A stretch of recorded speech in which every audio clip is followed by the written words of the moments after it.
Welcome to episode 3 of Multimedia's ChalkTalk. This is the show when the journalism department of 2018 tries to showcase people who are making waves within the Stellenbosch community. Today we have a special guest as Multi men's hockey captain and SA men's striker Keenan Horne is joining us on the red couch. Keenan was born in Cape Town and is studying his master's degree at the University of Stellenbosch. Keenan, thank you for joining us today. How are you doing? Pleasure to be here. No, I'm doing well, thanks. And yourself, Jeremy? Very, very good, thanks. Very excited for today's interview, to be fair. Yeah, me too. You have played hockey for Marties for 8 years in a row now. On the 30th of August, you played your last game and ultimately clinching your Silk League title in a row. What was that like?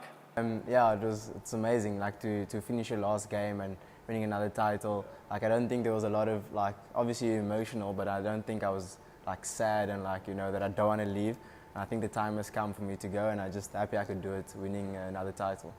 And what was it like celebrating against Western Province Cricket Club? It was amazing. I think they are our biggest rivals, so just to like, you know, lift a cup or anything in front of them, you know, and seeing them sulk. So it's the best feeling ever. That 8 years is a very long time to be playing for one specific team. So did you ever imagine, because you've told me before that you started playing hockey when you were 8 years old. Yeah. Did you ever imagine representing your country at the Commonwealth Games earlier this year? No. To be honest with you, that was never the plan. When I play sport because I enjoy all sports, so not necessarily just hockey, and I've played a lot of sport growing up, and I'm a very competitive person. So when I started succeeding in hockey, I thought to myself, why not push myself to see where I could go?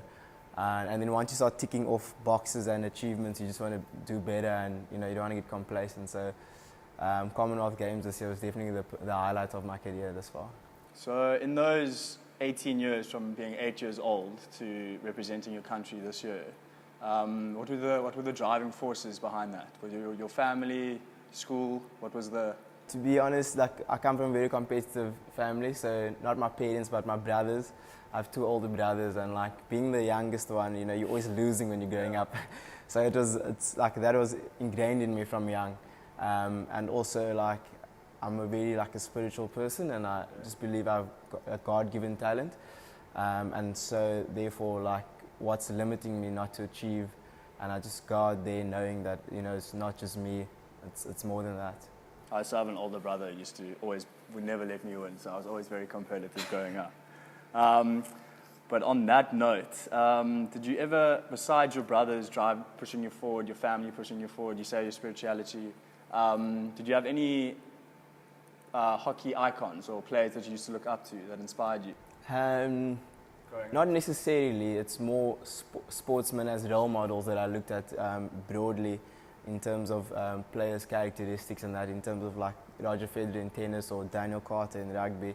But like in terms of hockey, when we were growing up, it wasn't broadcast as much. So your local heroes were more the guys you looked up to, and like the older I got, the more I was interested in hockey.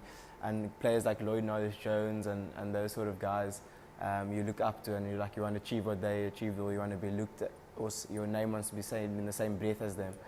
So yeah, so that's how. So you mentioned Lloyd Norris-Jones, and what was it like playing with him or against him? Wow, it's like sometimes you're just in awe. If he's on your team, you're like, I remember one of my best memories was in 2015. We had an interprovincial tournament. It's my first year playing for Western Province, and in the final we scored a hat-trick. We just dismantled the opposition, and it was just amazing to watch. Yeah.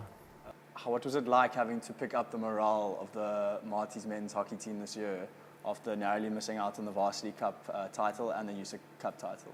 So in the beginning of the year, we had 3 objectives, was to win those 3 tournaments, and obviously we lost the first 2. And I'm a very passionate sportsman, so I hate losing. If you see me on the field, I wear my heart on my sleeve. So it wasn't hard for me just to turn the page, but in terms of the players, we really had to pull finger, for lack of a better saying, just to get everyone back on the same wavelength, to realize that come the end of the season, we're not going to walk away with absolutely nothing, and all our hard work is just in vain. So yeah. Did you say that those 2 losses ultimately gave you guys more motivation going into the Grand Challenge League, clinching your 6th league title in a row? Did it give you more motivation to say, come on guys, we're going to go out and actually win this? It's hard to say. We always say the league is our grassroots. So to be the best in the Western Cape, you know, you can't win a tournament abroad and not win one here. So like that's always going to be number one, like clinching the league title. And those other tournaments is only like for about a month or 2 weeks. So, you know, our focus can shift very quickly. You played your last game for Marty's Hockey on the 30th. And you said it was almost time for you to go. So you weren't that emotional, you weren't that bleak. So looking forward, what's next in terms of the national team setup and in terms of Keenan Horne? For the national setup, we have a few training camps or selection camps for the World Cup in November. So we're playing in India. So that's like a major focus for me now in the next few months leading up to that, to be selected for the World Cup team. And then personally, I'm leaving to the UK in a few days' time to play hockey in their Premier Division for a club in Manchester. So I'm very excited, and today I just found out that I got another offer for 2 years to play in Australia. So I'm trying to take it month by month at the moment and see what goes. I obviously still have to finish my research thesis, so yeah, we'll see how that goes. That was Marty Media's episode 3 of Chalk Talk.